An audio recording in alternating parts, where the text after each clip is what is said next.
Good morning twelfth class बच्चे।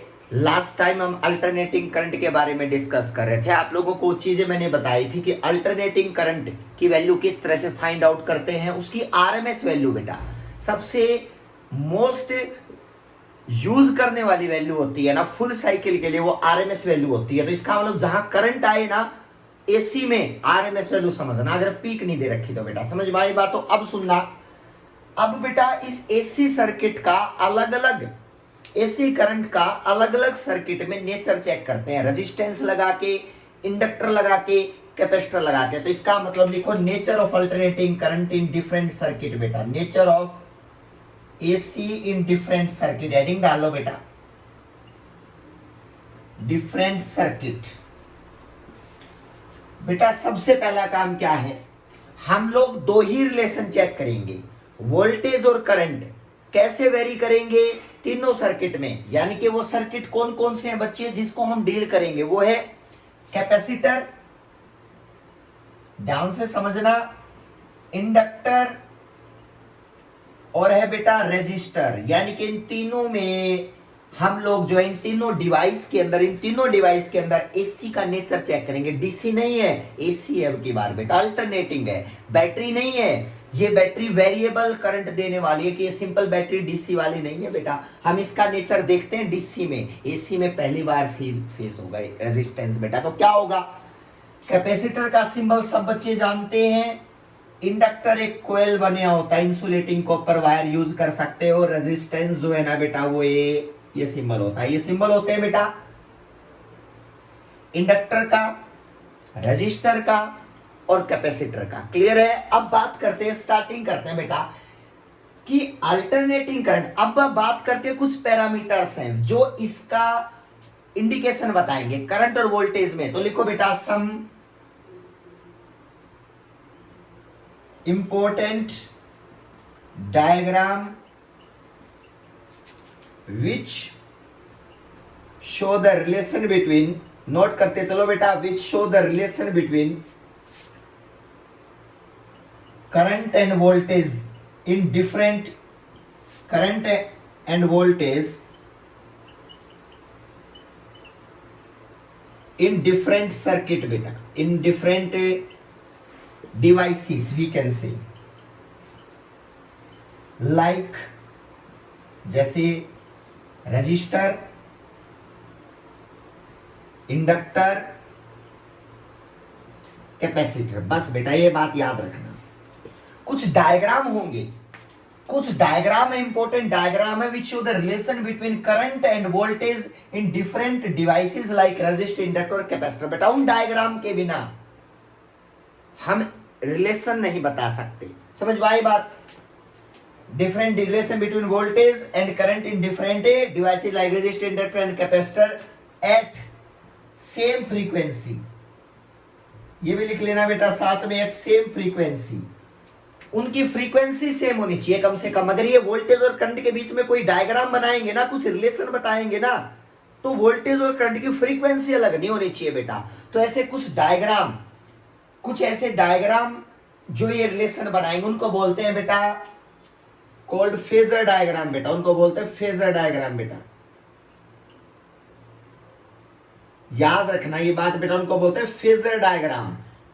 यही वो डायग्राम है जो हमें एक कंपैरिजन बता देंगे कि करंट और वोल्टेज का कैपेसिटर में कैसा बिहेवियर, एक दूसरे के साथ कैसा रिलेशन है। इंडक्टर लगा दिया तो कैसा रिलेशन आएगा वी आई के साथ। ओम्स लॉ नहीं है कहीं V equal to R I, no. Resistance है वो डीसी सर्किट के लिए होता है।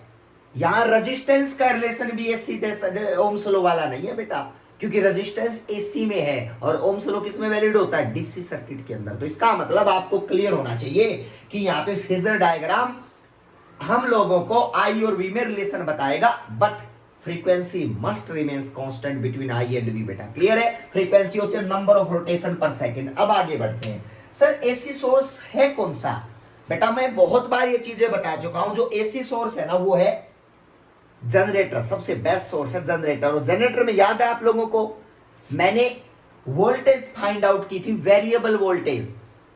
इंड्यूस्ड ईएमएफ प्रोड्यूस हुई थी वो इंड्यूस्ड ईएमएफ क्या है बताओ, वेरिएबल वोल्टेज थी, मतलब हम वो वोल्टेज वेरी करने वाली थी, हम उसको यूज कर सकते हैं बेटा एसी सोर्स के लिए। तो इसका मतलब द इनपुट, ये नोट कर लो बेटा, ये सारी चीजें अब स्टार्ट ही कर लेते हैं बेटा। चलो फेजर डायग्राम, कुछ अजम्पशंस है फेजर डायग्राम में बेटा, सम अजम्पशंस ऑफ फेजर डायग्राम, जो ये बताएगा ना ये डायग्राम, सम अजम्पशंस नोट कर लो बेटा, सम अजम्पशंस ऑफ फेजर डायग्राम। बेटा ये तो हर जगह लेने पड़ते हैं, देखो अजम्पशंस तो थोड़े बहुत तो अगर समझना है तो समझ में आई बात बेटा। अब नोट करते हैं वो अजम्पशंस हैं कौन कौन से बेटा, वो हमारा अब डिस्कस करेंगे, वो अजम्पशंस कौन कौन से हैं बेटा। ये हेडिंग डाल लेना, सम अजम्पशंस ऑफ फेजर डायग्राम बेटा, नीचे डलवा रखा है मैंने, आप चेक कर लेना बेटा। उन्होंने कहा कि देखो अगर if length vector of voltage or current, if length vector of voltage and current moves clockwise, अभी बताऊंगा लेंथ वेक्टर क्या होता है, ये बड़ा इंपॉर्टेंट है बेटा। फेजर यहाँ पे जो सारी चीजें बताएगा वी आई के बीच में relation, if length vector of voltage and current, voltage और करंट मूव्स या rotates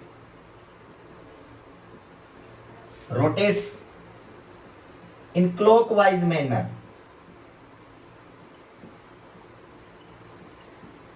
then its value is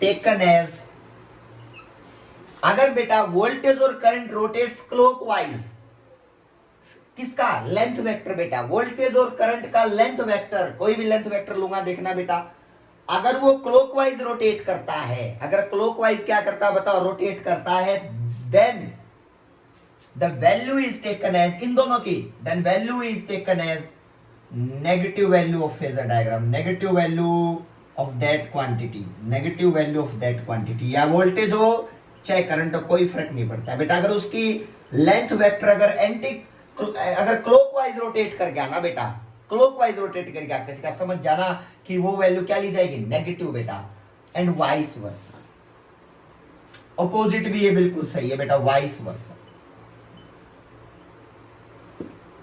अब बात करते हैं, ठीक है, ये बात आपको याद रहनी चाहिए कि अगर एंटी क्लॉकवाइज है तो क्या लिया जाएगा, पॉजिटिव, यानी कि फॉर एंटी क्लॉकवाइज लिख लो बेटा, फॉर एंटी क्लॉकवाइज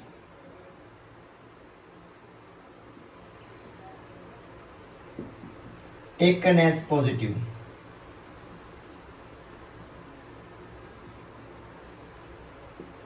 पॉजिटिव बेटा। ये आपको बिल्कुल माइंड में होना चाहिए कि नेगेटिव कब, जब क्लॉकवाइज कोई निडल आए, एंटी क्लॉकवाइज तो वैल्यू क्या ली जाएगी, पॉजिटिव ली जाएगी बेटा। ये साइन कन्वेंशन है, इतना बड़ी बात नहीं है कि आपको लगे कि ये कोई टिपिकल बात है, नो, इजी बात है बेटा बिल्कुल। अब सुनना, ठीक है सर, फेजर डायग्राम का क्लॉकवाइज एंटी क्लॉकवाइज रोटेशन हमने पढ़ लिया बेटा, अब आगे बढ़ते हैं। एग्जाम्पल बताता हूं, मान लिया फेजर के लिए सबसे इंपॉर्टेंट बात है सर्कल बेटा, ध्यान रखना, वोल्टेज कितनी है, करंट कितना है, that denoted by length vector बेटा, याद रखना, वैल्यू ऑफ याद रखना, voltage and current is always denoted by a length vector बेटा, the value of voltage and current is always denoted by a length vector बेटा। इससे ही पता चलेगा कि वोल्टेज ज्यादा है या कम है, याद रखना बेटा, इस लेंथ वेक्टर से बेटा, इज ऑलवेज नोटेड बाय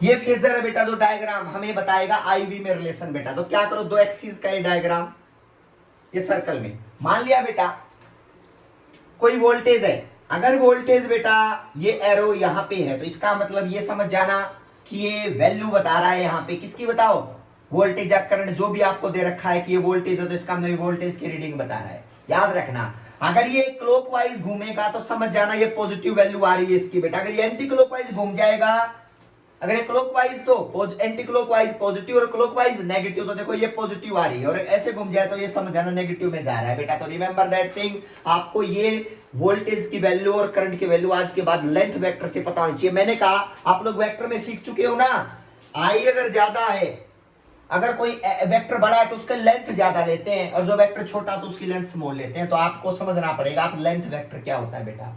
ये ग्राफिकल रिप्रेजेंटेशन होता है वेक्टर का बेटा, तो इसका ग्राफिकल रिप्रेजेंटेशन है। करंट और वोल्टेज वेक्टर नहीं है, फिर भी वेक्टर की तरह बिहेव कर रहे हैं, देखना बेटा, क्योंकि ये वेक्टर की तरह बिहेव करवाने पड़ेंगे बेटा। ये सबसे बड़ा क्वेश्चन होता है कि वोल्टेज और करंट वेक्टर भी नहीं है, लेकिन वेक्टर की तरह कई बार बिहेव करवाने पड़ते हैं वोल्टेज और करंट बेटा। व्हाई, ये आपका क्वेश्चन है। अब सुनो बेटा, denoted by length vector.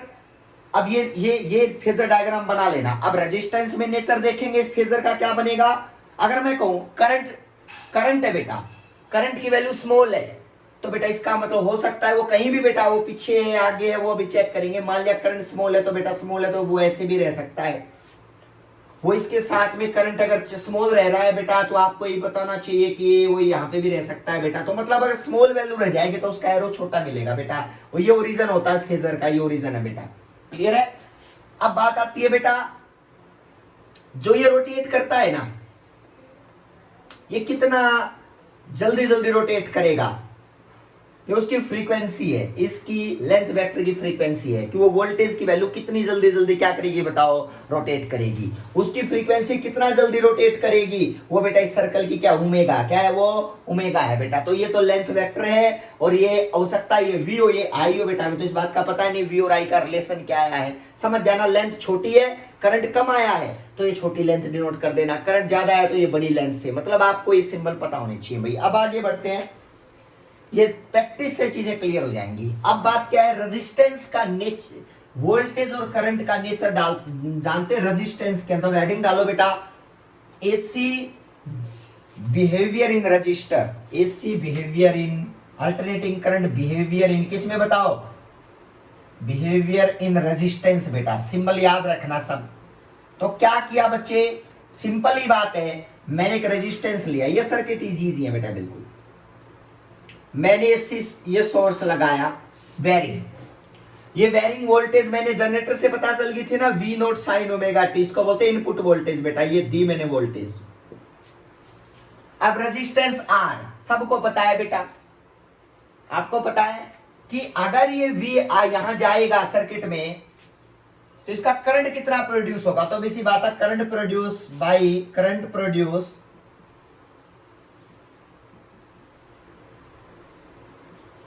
In the resistance.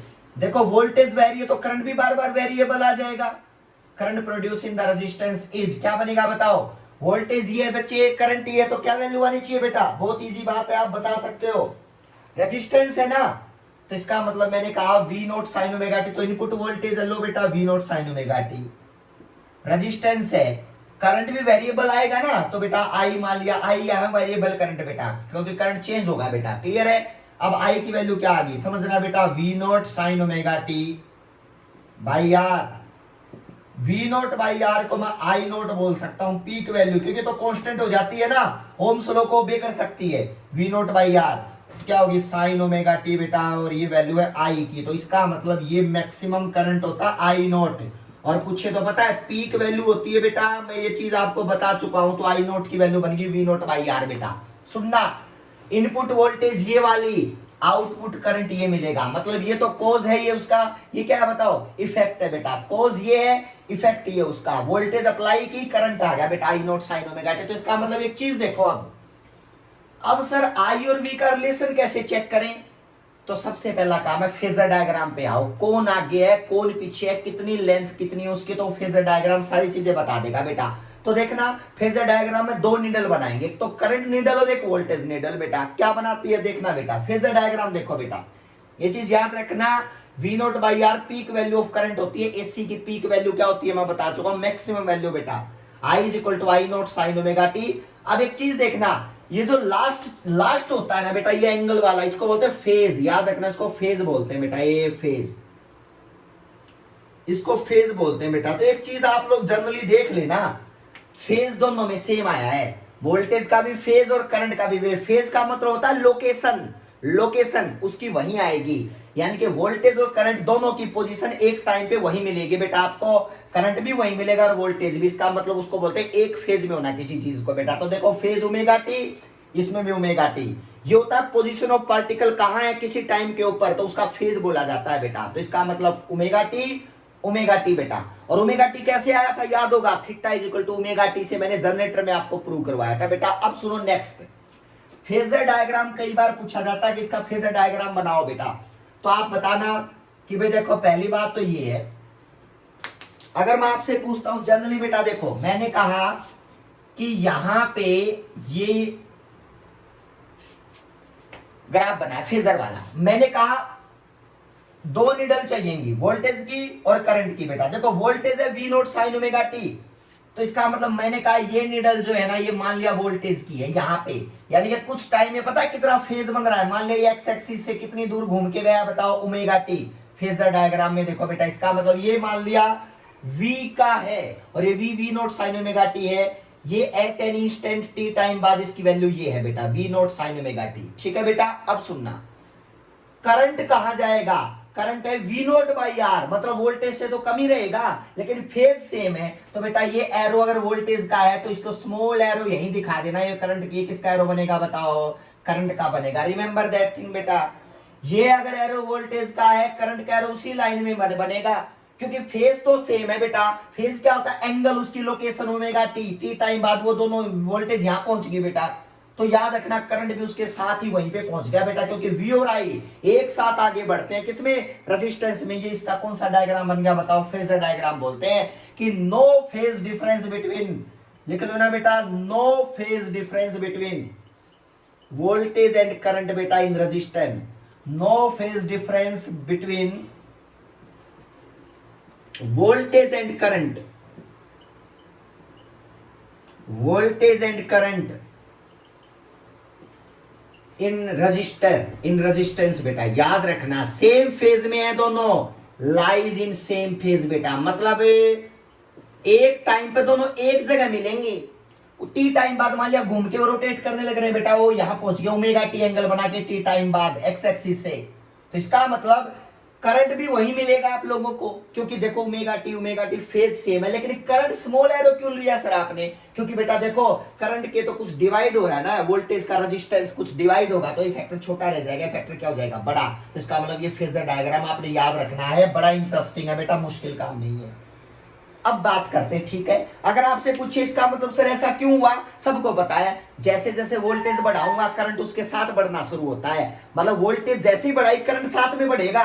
ऐसा नहीं है कि वोल्टेज बढ़ गई करंट वेट कर रहा है वो बाद में बढ़ना शुरू हुआ, नो, वोल्टेज के साथ करंट भी साथ साथ बढ़ता है। तो देखो सेम फेज में मिलेंगे, किसी टाइम पे देख लेना बेटा, टाइम की कोई लिमिट नहीं है, चाहे 10 सेकंड बाद 100 सेकंड बाद आपको एक फेज में मिलेंगे हर टाइम बेटा। हाँ वो अलग बात है, टाइम बढ़ता जाएगा तो एंगल बढ़ता जाएगा, वो अलग जगह फेज में चले जाएंगे, मतलब फेज डिफरेंस फिर भी जीरो ही रहेगा बेटा, दोनों के बीच में एक लाइन में लाई करते हैं। क्लियर है बेटा, ये फेजर डायग्राम आपको याद रहना चाहिए बेटा। अब बात करते हैं नेक्स्ट, सुनना भाई, अगर अब ग्राफिकल रिप्रेजेंटेशन देखा जाए, देखना बेटा ये तो डायग्राम था, अगर ग्राफिकल रिप्रेजेंटेशन देखा जाए तो पता है ये डायग्राम बना लो ग्राफ वाला बेटा, रेजिस्टेंस का है, इस साइड लो वोल्टेज भी और करंट भी दोनों बेटा। देखो वोल्टेज का भी ग्राफ साइन वाला है, ध्यान से देखना, करंट का ग्राफ भी साइन का, लेकिन स्मॉल वैल्यू देखना बेटा। क्यों सर, क्योंकि वी नोट बाई आर होता है ना, करंट तो क्या होता है, करंट होता है V note by R sine omega t, तो इसका मतलब इसकी पीक वैल्यू छोटी जाएगी, तो इसका मतलब मैंने ये भी पहले भी बता रखा है, लेकिन रहेगा सेम फेज में, यहां वोल्टेज जीरो तो करंट भी जीरो, यहां पे और यहां पे टाइम है बेटा, किसी टाइम पे देख लेना, 0 पे, t/2 पे, कैपिटल टी टाइम पे, या जो भी है बेटा आप ये आगे बढ़ते रहना 3t/2 पे, इस तरह से बेटा टाइम के साथ रिलेशन आ गया। करंट का हर जगह सेम फेज में मिलेगा but less magnitude as comparison to voltage बेटा, क्योंकि वी नोट बाई आर है, पीक वैल्यू कम है कुछ बेटा। क्लियर है, अब बात करते हैं आगे। अगर इंडक्टर हो, ये दोनों डायग्राम याद रखना, और ये सिंबल बेटा आपको सेम फेज वाला बेटा। अब आगे बढ़ो। अगर सर इंडक्टर लगा दिया जाए तो हेडिंग डालो behaviour of AC in inductor. Inductor में कैसा बिहेवियर आएगा बेटा, सुनना, behaviour of AC in inductor बेटा, behaviour of inductor in AC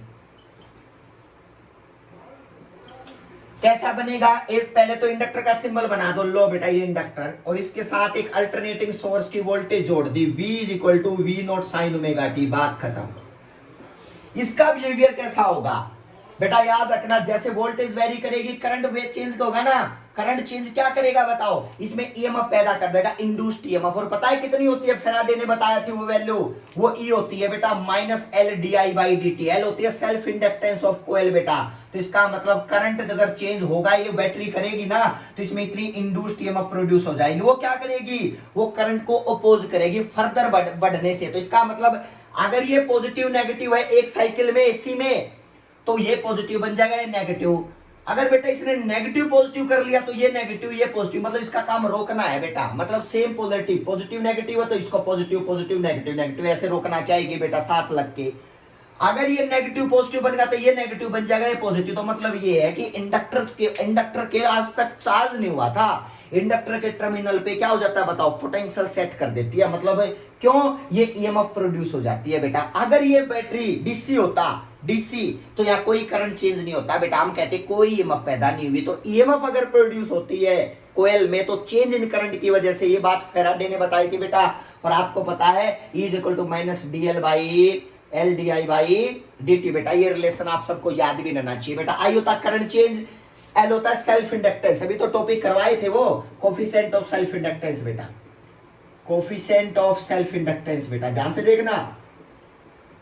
हम आपसे इंडक्टेंस, हमारा काम दिमाग वही चल रहा है कि सर आई और बी का निकालना, हमें क्या मतलब है इंडक्टेंस से, हमें तो आई वी का रिलेशन बताओ। तो देखो वोल्टेज तो सबको पता है, क्लियर है बेटा। अब सुनना बेटा, ये वोल्टेज है, ये ईएमएफ प्रोड्यूस हुआ है, तो क्या होगा, अगर ये वोल्टेज किसी टाइम पे टी है तो उसी टाइम पे मैंने कहा कि इसके अंदर ईएमएफ कितनी प्रोड्यूस होती है, L d I by d t. तो इसका मतलब यहां पे V not sine omega t is equal to, ये वोल्टेज किसके इक्वल होगी बताओ, minus L d I by d t, क्योंकि ये तो रोकना चाह रही है बेटा और ये रोकना चाह रही है, इसको मैग्नीट्यूड में रख लो बेटा, ये L d I by d T. मतलब ये है कि अगर आपने कुछ वोल्टेज दी है तो उतनी वोल्टेज यहां भी सेट हो जाएगी, क्योंकि वो करंट को चेंज होने से रोकती है। तो इसका मतलब ये वोल्टेज और ये वोल्टेज ईएमएफ क्या हो जाएगी, इक्वल। तो इसका मतलब दोनों क्या है बताओ, इक्वल है। तो इसका मतलब यहां पे आराम से वोल्टेज और करंट का रिलेशन बता सकते हो। सुनना भी कैसे होगा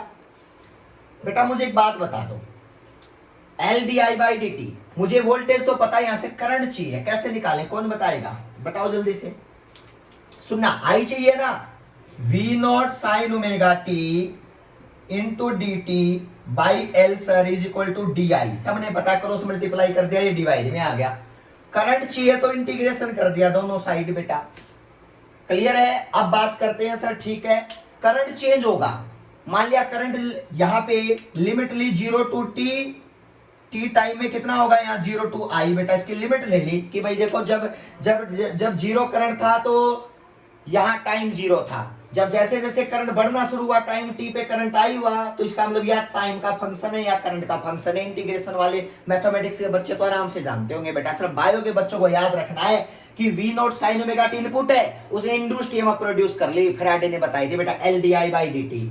अब मैंने कहा किसी टाइम पे दोनों इक्वल होंगी बेटा, तो इसका मतलब दोनों को क्या पुट कर दिया, इक्वल। यहां से आ जाएगी आई का रिलेशन बेटा, वी मुझे पता ही है। अब देखो आई कितना आया, ये तो बन गया आई, जो कांस्टेंट है उसको बाहर लो, V not by L, integration अंदर क्या बच गया बताओ, 0 टू टी, अंदर बच गया बेटा sign omega T D T. ध्यान से सुनना बेटा, डी टी आप सब बच्चे जानते हैं, साइन का कोस होता है बेटा। अब कोस कर लो, I is equal to V not by L बच्चे, यहां होता माइनस कोस ओमेगा टी बेटा। और याद रखना ओमेगा मल्टीप्लाई भी होता है, उसको मैं बाहर ले आया, लो बेटा V not omega by L. याद रखना ये इंटीग्रेशन होता है, साइन का माइनस कोस, और जो आगे टाइम से मल्टीप्लाई वो बाहर की, सॉरी ये बाहर डिवाइड में आ जाता है बेटा। तो ओमेगा किस में आ गया बताओ, डिवाइड में। इंटीग्रेशन है, डिफरेंशिएशन नहीं है बेटा। माइनस कोस लिमिट पुट कर दो भाई, अपर लिमिट माइनस लोअर लिमिट, सबको पता है बेटा।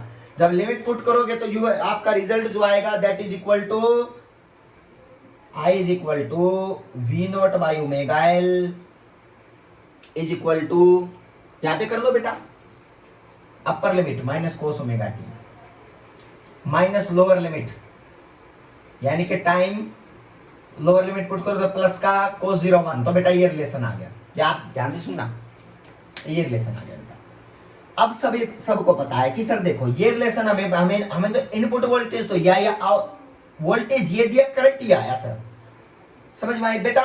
एक और चीज याद रखना, इसके साथ फेज नहीं जुड़ा है कभी भी, तो फेज में जो टर्म नहीं है उसको हम काउंट नहीं करते, फेज है ही नहीं, 1 के साथ कोई फेज नहीं है बेटा, ये कांस्टेंट टर्म है। हमें तो फेज के साथ फेजर डायग्राम बनाना है ना, तो ये करंट आ गया, ये वोल्टेज आ गया, तो इसका मतलब इसका फेजर डायग्राम का नोट कर लेना सारी चीजें बेटा, साइन का कोस माइनस क्या लिया बताओ भाई, यहाँ पे है बेटा upper limit minus lower limit, minus minus plus हो गया, फेज नहीं है तो इसको इग्नोर कर दिया बेटा, इग्नोर यानी कि इसको क्या करो, नेग्लेक्ट कर दो बेटा, इस 1 को नेग्लेक्टेड, सुनना भाई, नेग्लेक्टेड बेटा। अब आगे बढ़ो, ठीक है सर। वोल्टेज तो ये बेटा, करंट का रिलेशन निकालना है। अब I is equal to sir V not by omega, आगे साइन आ गया माइनस का, सर ये आ गया देखो, ठीक है बेटा। अब मैच किया फेज, सर फेज तो सेम है, लेकिन गलती है क्योंकि यहाँ तो साइन है यहाँ कोस है, कैसे फेज सेम है बेटा, मतलब वो भी तो देखो, साइन कोस भी तो देखो सेम है, अलग अलग है, तो कोस है, साइन में कन्वर्ट कर लो, V not by omega L बेटा, इसका आएगा sine into omega t minus pi by 2, इसको माइनस पाई बाई 2 का मतलब होता है बेटा कोस ओमेगा टी बन गया, माइनस कोस ओमेगा टी, तो इसमें ब्रेक कर दिया, ये इक्वेशन नंबर 1 इनपुट, ये करंट आ गया बेटा, ये कोज ये इफेक्ट। अब मैच किया फेज, क्योंकि फेजर डायग्राम का टाइम आ गया बेटा।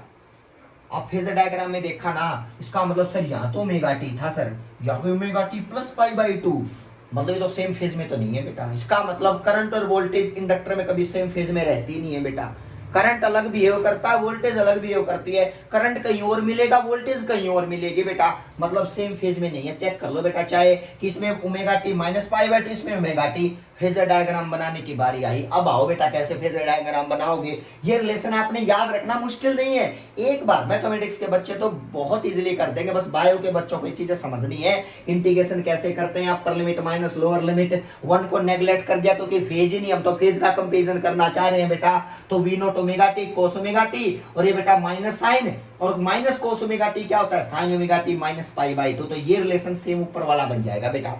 अब बात करते हैं फेजर डायग्राम की। मैंने कहा बच्चे आपसे कि ये डायग्राम बनाया फेजर, लो सर ये कांस्टेंट, अब इसका मतलब क्या हुआ, इसका मतलब ये हुआ कि करंट पीछे है आगे है वोल्टेज से, मान लिया वोल्टेज तो सर ये आगे थी, ओमेगा टी टाइम में वोल्टेज का तो सिंपल सा फंडा है सर, ओमेगा टी, और टी टाइम में यहां पहुंच गई सर ये वोल्टेज की वैल्यू, वी लो ये निडल दिखा दी, अब करंट की दिखा दो, क्या इसके साथ ही आएगी, नो, ओमेगा टी थोड़ा है, जैसे रेजिस्टेंस में तो ओमेगा टी दोनों सेम फेज में थे, एक डायरेक्शन में दिखा दिए टी टाइम बाद, ये तो पाई बाई 2 क्या है, पीछे है आगे है, पाई बाई 2 पीछे है, नेगेटिव फेज है, मतलब एंटी क्लॉकवाइज घुमाना पड़ेगा या क्लॉकवाइज घुमाना पड़ेगा, नेगेटिव, तो मतलब कुछ वैल्यू डिक्रीज हुई है, नेगेटिव फेज है बेटा, देखो माइनस हुआ है, तो नेगेटिव कब है, जब क्लॉकवाइज घुमाते हैं, तो इसका मतलब सर ऐसा बन गया, ये तो ऐसे आएगा,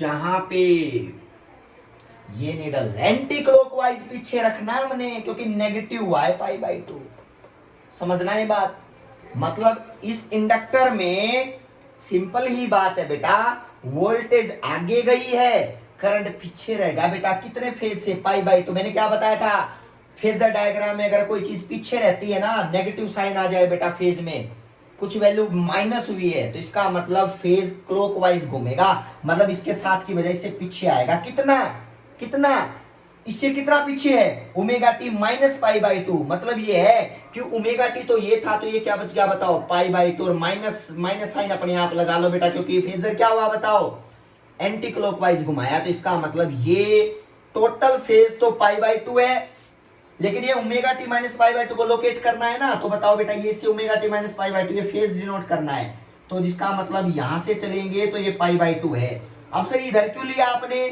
क्योंकि माइनस पाई बाई 2 मतलब एंटी क्लॉकवाइज, तो इसका मतलब ये फेज क्या है, माइनस पाई बाई 2। ये सिंबल आपने याद रखना है। सर आपने छोटा क्यों लिया इसका एरो, क्योंकि देखो बेटा ये करंट है, ये मैक्सिमम करंट मान लो इसको आई नॉट लो बेटा, तो क्या रिलेशन बन गया sign omega t minus pi by 2। Sir ये करंट मैक्सिमम कितना आया, अब आई नोट की वैल्यू कितनी आई बताओ, V note by omega L. बेटा आपको पता है कुछ डिवाइड हुआ है, कुछ डिवाइड हुआ है, इसका मतलब ये पीक वैल्यू इसकी कम जाएगी, तो इसका मतलब ये इससे क्या है स्मॉल यही रहेगा। लेकिन पीछे माइनस पाई बाई 2 जब फेज की कंपैरिजन करने की बारी आई, सर यह कोस तो था, आपने कोस क्यों नहीं लिया, फेज तब कंपैरिजन करते हैं जब ट्रिग्नोमेट्रिक फंक्शन सेम होंगे बेटा। साइन को कोस को साइन बनाना पड़ेगा, sign omega t minus pi by 2 minus cos omega T होता है। लो अब फेज को कंपैरिजन कर लिया बेटा, पीछे रह गया पाई बाई 2, तो मतलब ये करंट की वैल्यू है और ये किसकी वैल्यू है बताओ, वोल्टेज की वैल्यू है। आप लोगों को ये सिंबल पता होने चाहिए बेटा, फेजर डायग्राम याद रखना, फेजर डायग्राम लिख लो। ये लाइन कौन आगे गया, वोल्टेज, कौन पीछे रहा, करंट। ये लाइन लिख लो बेटा, लिखो इन इंडक्टर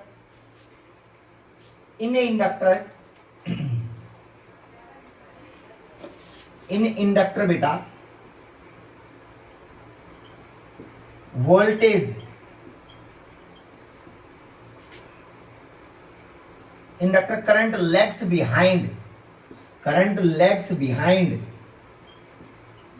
पीछे रहता है बेटा, लैग्स बिहाइंड द वोल्टेज।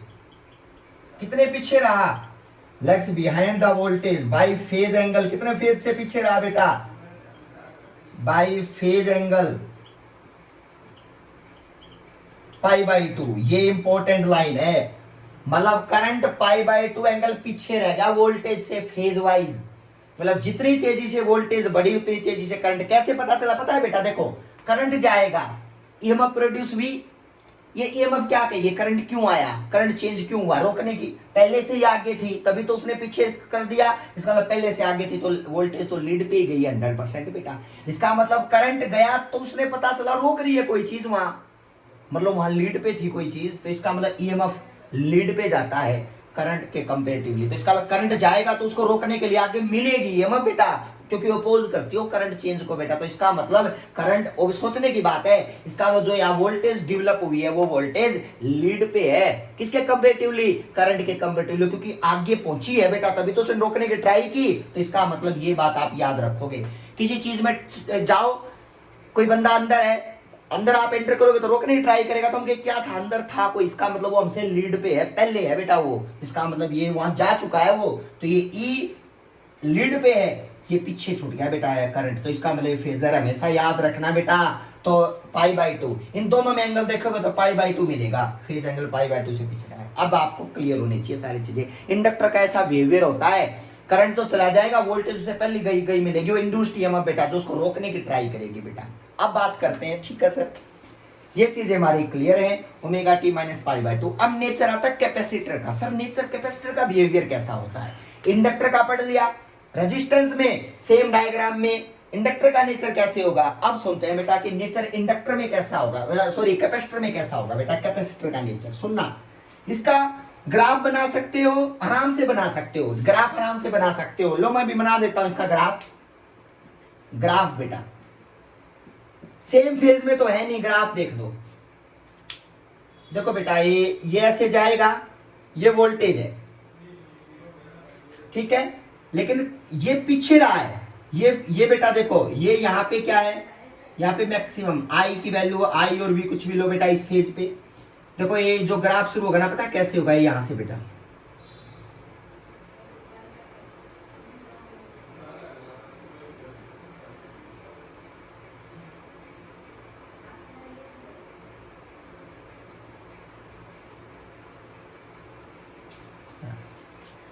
ये जो ग्राफ है ये वोल्टेज का है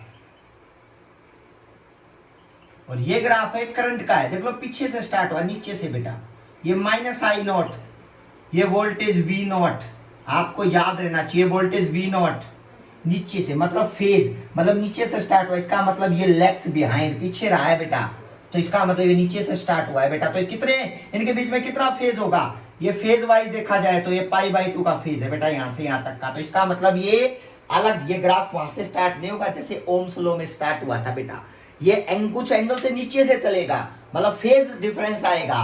तो ये 0 से शुरू हुआ, तो पता है ये किससे स्टार्ट होगा, इसकी वैल्यू 0 कहीं बाद में आके जाके आएगी कि यहां आएगी। तो इसका मतलब ये पीछे चल रहा है, इस एक्सिस पे पहुंचिए, पहले से 0 है, ये नेगेटिव से शुरू हुआ है, मतलब पीछे है उससे, फिर बाद में 0 हुआ कुछ टाइम बाद। तो इसका मतलब ये कुछ टाइम बाद वहां पहुंच पाएगा, ये जहां पे ये था बेटा, ये पीछे था, ये आगे था ना, तो ये कुछ टाइम बाद यहाँ पहुंच पाएगा बेटा। इसका मतलब ये हुआ, इसका ग्राफिकल रिप्रेजेंटेशन बना दिया बेटा। आप समझ सकते हो, कोई कंफ्यूजन वाली बात है नहीं है बेटा, यू कैन आस्क। ये चीजें आपको क्लियर होनी चाहिए। क्लियर है, रेजिस्टेंस का नेचर, इंडक्टर का नेचर, एसी में कैसा होता है। नेक्स्ट करंट जो बेटा कैपेसिटर का है वो लास्ट नेक्स्ट लेक्चर में डिस्कस करेंगे। Thank you so much.